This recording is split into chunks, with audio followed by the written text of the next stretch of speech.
Welcome to the Pirate Pulse. I'm Trey Scott, I'm Chance Scott. and we're here to talk about last week, this week, or anything to do with the Pirates.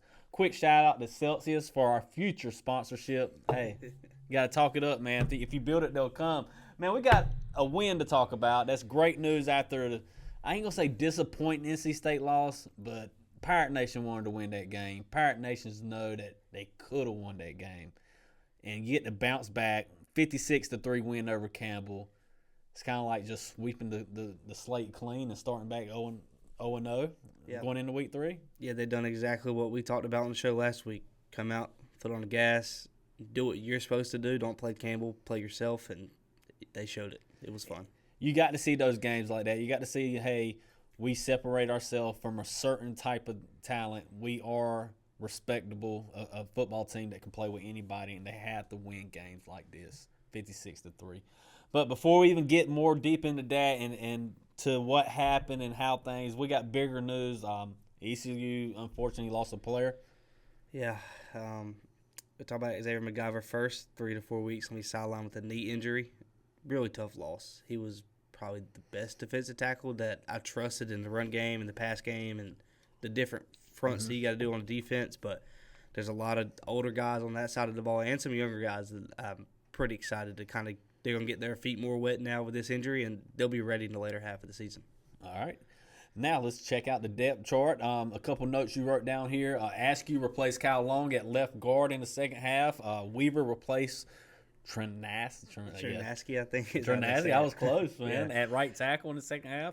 What did you take from that? Was that just getting the reps in? Yeah, they kind of did it at the state game as well, and I like the move. They looked a little bit better to me with Askew and Trinaski, but those other two guys are just so much more experienced. Kyle Long was a starter at Maryland, so they really want him to be the guy. And then Trinaski was a D2 All-American right tackle last year. So you can tell who they want to be the guys, but sometimes when you want a guy to be the guy, there's some other guys waiting for it to be their turn. All right. Well, that's a couple of key notes on some guys that, some playing time here or there. But let's go ahead and break down the snap count. You got this. You broke down the snap count. You put it up here. How did the offensive snap count look this past game, considering it wasn't a regular game? It was a game that everybody got to play. Yeah, to me, my favorite part was seeing, we seen Caden Hauser. He does Caden Hauser things. You never have to worry about that guy going out there and playing football. But you got to see your backup quarterback and Mike Wright run the offense for about 12 plays. It's a different style of offense when Mike Wright's in the game. So, knock on wood, he never has to be the guy for the rest of the year, but he can keep being the gadget player that we want him to be. But Chasten Ditto was my favorite quarterback all camp that wasn't the starter. He looks comfortable. He's a quarterback from Westlake that produces multiple NFL quarterbacks. And he looked like it. He had a beautiful back shoulder ball for a touchdown. And, he only played 9 snaps, but he ran the offense like he was supposed to. Coach Harrell did say he wished he would have handed the ball off in that situation, but he said he was reading the defense and he made, he took advantage of his opportunities. So that's always what you want to see. The running backs, we talked about it being a stable, and they showed it. Gunn played the most snaps with 23. DeJuan Lacey, who's the 4th-string running back, he got 20 snaps and a touchdown. Montgomery and Jenkins played 15 and 14. And then T.J. Engelman, I believe a redshirt freshman this year, played 10 snaps. So it's good to get those guys' feet wet in this situation.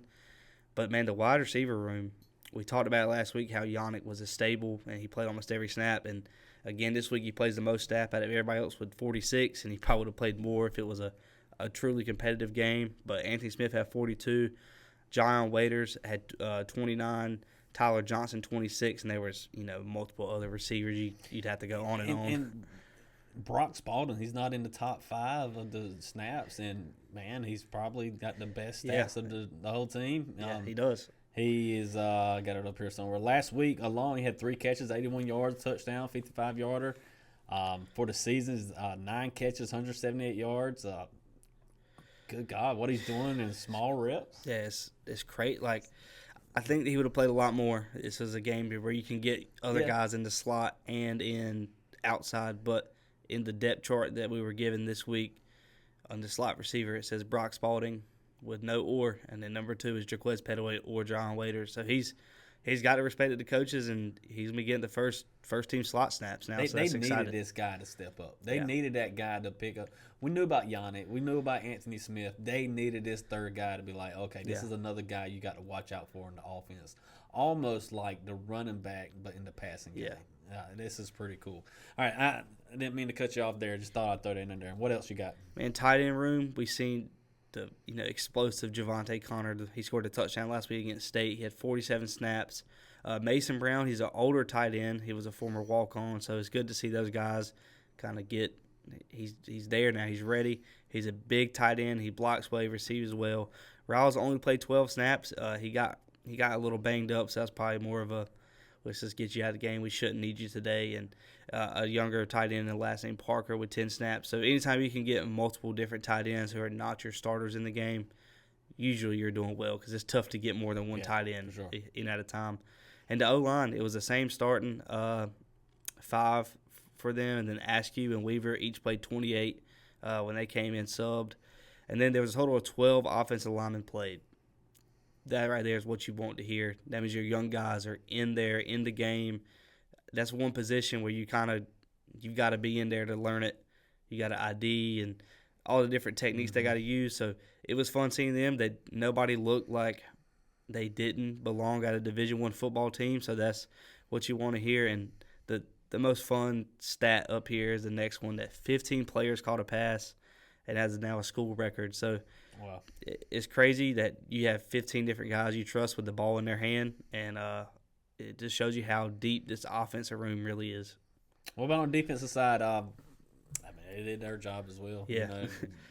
I don't care what team you hold anybody to no points with no touchdowns. That's a win. Yeah, and there was only one drive that was like, let's just get off the field. And that was a long drive. It was the only drive that Campbell scored on. It was a 19-play drive. It sucked off like 7 minutes of the clock. But that room, again, shows they're much better than what you talked about a few short months ago. And that's a fun squad to be around. But the defensive tackles, they rotated heavily. That's what they do anyway. Preston Carr, Justin Benton, Ryan Rosenberg, and Zion Wilson, all are guys that we expect to play a lot, and that's what they did. And there was 1, 2, 3, 4, 5, 6, 7 different freshmen make their debut for the Pirates. And Powell was a young guy that was talked about in the post game that Preston Carr's he's seen how he plays in practice, and he really believes that he's going to be a future guy here. And that was fun to see. You like seeing your freshmen get in there and make plays. Some of them got beat a couple times, but you get beat now, you don't get beat later. And the starting cornerbacks, one was the same, Rashid Reason. He was the only return starter for the corners this week, and Tymier Brown gets his first start this year with Jordy Lowry coming off the bench. And the safety rotation was much deeper. We got to see what's the running back name we thought was real good? The guy that played defense. He was worth 23 at spring game. We seen him made the touchdown. We know his name. Just look him up. Yeah, I'm gonna have to look him up. But he played extremely well. He played nickel. He came in and made a tackle for a guy that's a walk on that goes from nickel to running back this year in the spring and back to nickel in the fall. It's tough to do to play both sides of the ball in the same year, but it was huge for him. And there were just so many other guys. It would take us an hour to break down every single player that played in this game, but it's what you want. You want to have this problem. And it showed on the offensive side as well. Big game for the offensive side. Let's break it down by the numbers. The offense, fireworks, 535 total yards, 172 on the ground, 363 in the air, 5 rushing touchdowns, 3 passing touchdowns, and like Chance said, school record, 15 receivers caught a ball. Only 1 penalty accepted on ECU the entire game. Coaching staff has to be smiling at the end of the game on this one. This is a game that you pat yourself on the back and said, okay, what we've been doing during the summer has been working. Breaking down more the passing, like Chance said, 3 quarterbacks did touch the field. 3 quarterbacks did run the offense. Hauser finished 25 for 35, 314, 2 touchdowns. Mike Wright, 3 for 5, 13 yards. Chaston did a 3 for 4, 36 yards, 1 touchdown. In the backfield, Parker Jenkins, 4 for 29, 1 TD. Marlon Gunn, he had 8 carries for 33 yards. Landon Montgomery, I love this running back room, man. 7 for 17, 2 TDs. DeJuan Lacey, 5 for 19 and a TD. TJ Engelman, 5 for 36. I'm almost done. In the receiving side, Brock Spalding, we talked about him. Yep. Another big day. Three catches, 81 yards, 1 touchdown. Yannick Smith, 5 catches, 67 yards. Javante Connor, 3 catches, 32 yards. 11 players have at least 1 catch. I think that's wrong, right? Yeah, that was including. I think it was including the 4. 11 receivers 11 had receivers. At least 1 catch. Receivers, And what a day. It sounds like look, I see touchdowns. We look at this list of names and see touchdown. How fun was it at Dowdy, man? Man, it was, to me, it was a little surreal because you're playing Campbell.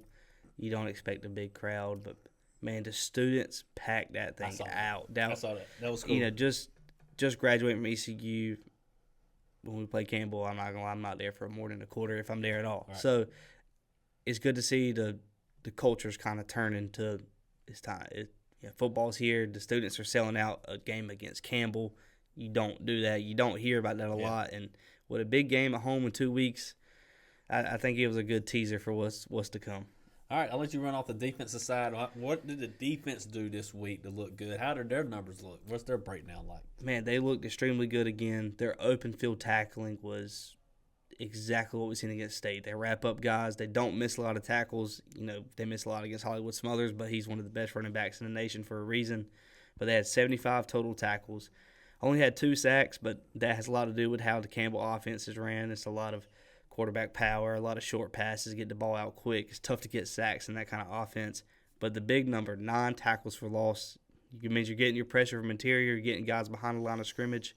3 pass breaks-ups was wonderful to see. A lot of those were from their younger corners, guys getting in there late and getting their hands on the football, doing a little tugging back and forth. But those guys got some big experience. And, man, they were led by Kendrick Davis, 6 tackles. Justin Benton had 5. Jamali Riddle, he's him. He's got 4 tackles and a pass breakup. And Preston Carr, 4 tackles and half of a sack. Special teams, we didn't get to see a lot from the special teams just because, man, ECU won't doing a lot of it. But Kyler Pearson, he's a small little guy. You don't expect a lot of him. And he about took one back to the house on punt return. And then punter Thomas O'Halloran, he's the backup punter, and if you read my 5 underrated players to watch, he was one of them in there about getting some punts, and he had 3 punts, average of 44 yards, a long of 52, and he had one that I asked Blake Harrell about in the post game. It got down inside the 10, but they won't in a down package. They were just trying to punt the ball and go tackle. They weren't trying to pin them deep, and if they were in that tight package, it would have been inside the 10-yard line. So a big punt for him. That was his first American football action. He's from Australia, so it was a little bit different over there, but he looked really good, man. That was fun to see. And let's stay on Campbell just for one more second, then we'll move on to Coastal. What did you get from this? What recap did you get to this? What's your final thought from this past weekend, just from the game in general, for the program, the game, whatever? Man, to me, the biggest one is that they dominated in every phase and fashion that you could think of. They played clean football. They played dominant football. And probably the craziest stat, they held Campbell to just 4 total rushing yards. Wow. And when you think about it, that's not us playing our starters the whole game. That's younger guys getting in there, still making plays. And Presicard talked about it. He was still a little peed off about it. They held him to negative rushing yards at the start of the 4th quarter, and they ended up getting into the positive side. And he said he talked to those younger guys about finishing the job. They didn't want to see positive numbers on that, but it's still good to hold them under 10 yards rushing. That's a crazy number. You don't ever hear about it. 80 total players played. That is a lot. Only 11 guys can be on the field at one time. So you get 80 different guys in there. It was a full rotation on both sides of the ball. They got a predator package on 3rd down, and it looked like a hockey change. It was 10 guys came off the field, 10 new guys ran on. That means there's 10 fresh guys on the field on 3rd and long going to make a play. That was fun to see. We already talked about this, 6 different ball carriers, 15 receivers, 3 quarterbacks, all action. We've seen the depth that we've kind of heard about all season, but everybody says they have depth, and then They proved it. Defense and offensive line got to play a lot of snaps, and I think that was super important. All right, moving on. So we have seen what the Pirates have done to the ACC schools, how they can play with them. We've seen what they've done against Campbell and the lower tier schools. Now it's time to play somebody in the same ballpark as you. Even the playing field. Yeah. Much respectable Coastal Carolina's on the list this week. Hey, Coastal Carolina's 1-1. They lost to Virginia, but they beat Charleston Southern. So both teams coming in 1-1. This is on the road for the Pirates. The Pirates are going down to South Carolina to prove that North Carolina's better. Yep. And we're here. I'm all for it. Yep. I'm all for it. There's no doubt North Carolina's better than everything. But hey, let's check out Coastal. In 2 games, they're scoring just 10 points per game on offense, but allowing 24.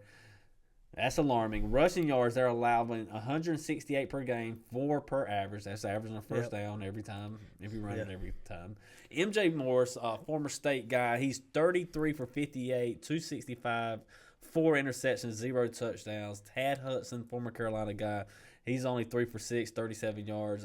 Total passing yards in 2 games, 302 passing yards, no touchdowns, 4 interceptions. Offense is really struggling. Yeah. Coastal Carolina's 8 for 28 on third down, 28%. 4 turnovers in 2 games. Chance, what do you see so far? Only two touchdowns scored. You can't overlook them. We can't go and say this is a win. I mean, at the end of the day, they're going to have to buck up and play ball. To me, when you look at Coastal, I made sure to watch their game this weekend on the way home from ECU, and they looked terrible. Like, it didn't look right. They got blown out last week against Virginia. We know Virginia's a good team. They almost beat NC State on the road this week. So I think you can kind of look at that matchup and be like, all right, Pirates lost by 7 against State. Virginia lost by, I think it was 3 late on the interception. And then ECU in their FCS game, 56-3. Coastal Carolina in their FCS game, 13-0.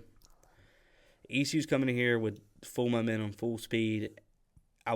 I'm a little worried they kind of look over this game and look to the big BYU game. But it's tough for the Blake Carroll team. I just don't think they're going to come in here like that.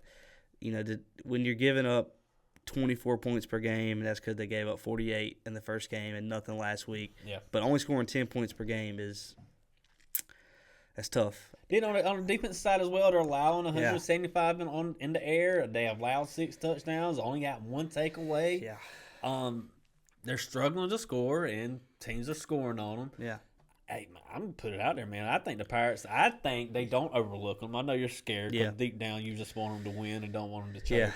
Yeah. But I think they're going to take care of business. I think Hauser's on another coastal plains on a whole nother plane than these guys. I got ECU winning big, but hey, Coastal's got free concessions for all fans. They do have free concessions for all fans. I don't know where they get that kind of money from, but hey, I wish we had free concessions for all fans. We might not be winning, but we're gonna go home happy and full or sad and full. Yeah. But let's dive deeper, man. What's the spreads? What's the gambling? Let's break down. Let's get the insight for our fans. Let's win these guys some money, man. Yeah. What you got? I'm a big sport. We kind of go back and forth on sports gambling, but to me, ECU has a under 7-point touchdown favorite. Seems kind of ridiculous.